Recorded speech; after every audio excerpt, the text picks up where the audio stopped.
So you've just finished your blog entry for the AS level English language paper 2 question 1A.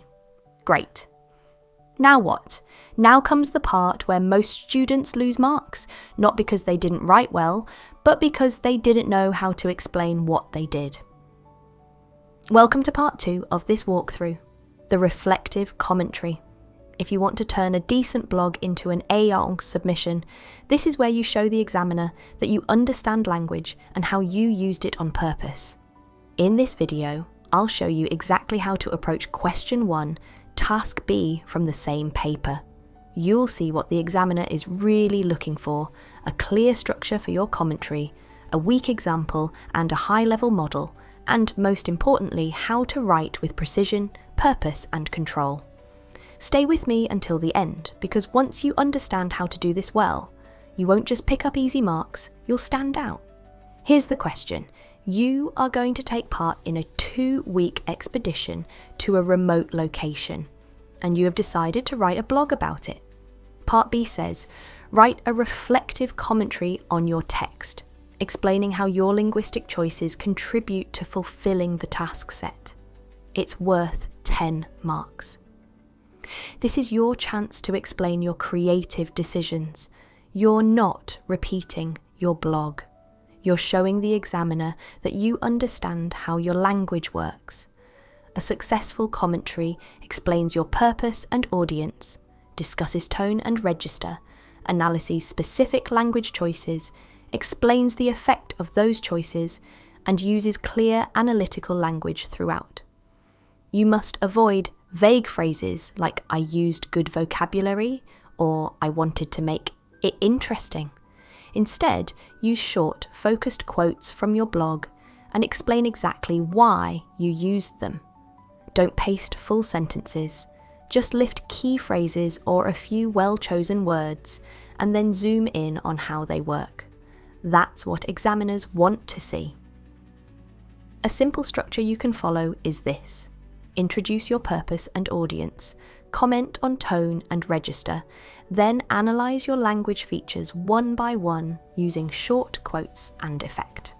Reflect briefly on the structure and finish with a final comment on the overall tone or intention. Let's go back to sample blog 1 from video 1. The title is Into the Unknown, 14 Days Without a Hairdryer. Posted T-1 day. Mood, equal parts terrified and thrilled. This is the first entry in what I hope will be a daily blog from the wild. I can't believe I'm actually doing this. Tomorrow, I trade my fluffy pillows and Spotify playlists for damp socks, coal drivers, and whatever food we can cook over a campfire. 2 weeks, no electricity, no Wi-Fi, no takeout. Just trees, stars, and the sound of my own thoughts. Honestly, I've been dreaming of a trip like this since I was 10. The idea of being completely off the grid. No distractions, no buzzing notifications. It's scary, but also kind of perfect. I'm especially excited to explore the landscape. Endless pine forests, winding mountain trails, mist that hangs like breath over the valleys at dawn. We'll be trekking, climbing, sleeping under the stars. Will I survive 2 weeks without TikTok? Probably not, but I'll try. Next time I check in, I'll be somewhere deep in the woods, probably smelling awful, but hopefully grinning from ear to ear. Wish me luck, I'll need it. Now let's look at a week commentary.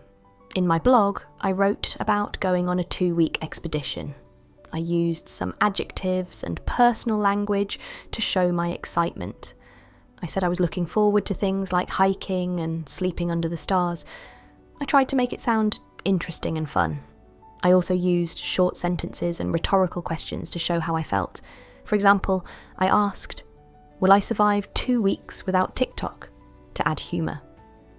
I started with a title that is meant to be funny and to get the reader's attention. I used words like damp socks and cold rivers to give details. I also used an informal tone to match the blog format. I ended the blog by saying, wish me luck, I'll need it.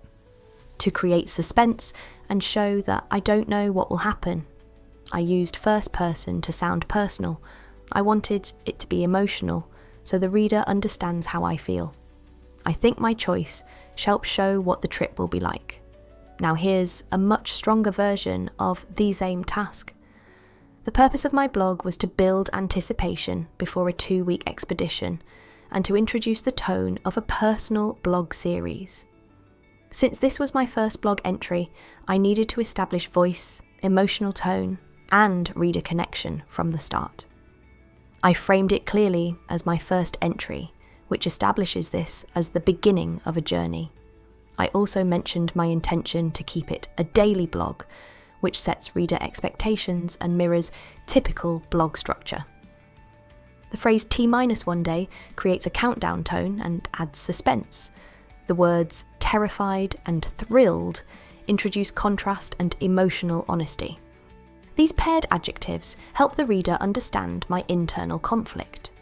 To create vivid imagery, I used damp socks to evoke discomfort and realism. Cold rivers adds tactile sensory detail. The phrase, whatever food we can cook, suggests uncertainty, and the parenthetical comment about burnt sausages introduces self-aware humour, which helps build a personal and relatable tone. I used sentence fragments like 2 weeks, no electricity, no Wi-Fi, no takeout, to build rhythm and reflect a stream of consciousness. The repetition and structure help the reader feel the pressure of what lies ahead. I added rhetorical questions like, will I survive? Followed by, without TikTok. This exaggeration builds humour while also creating voice and relatability. It subtly critiques digital dependency while keeping the tone casual and self-aware.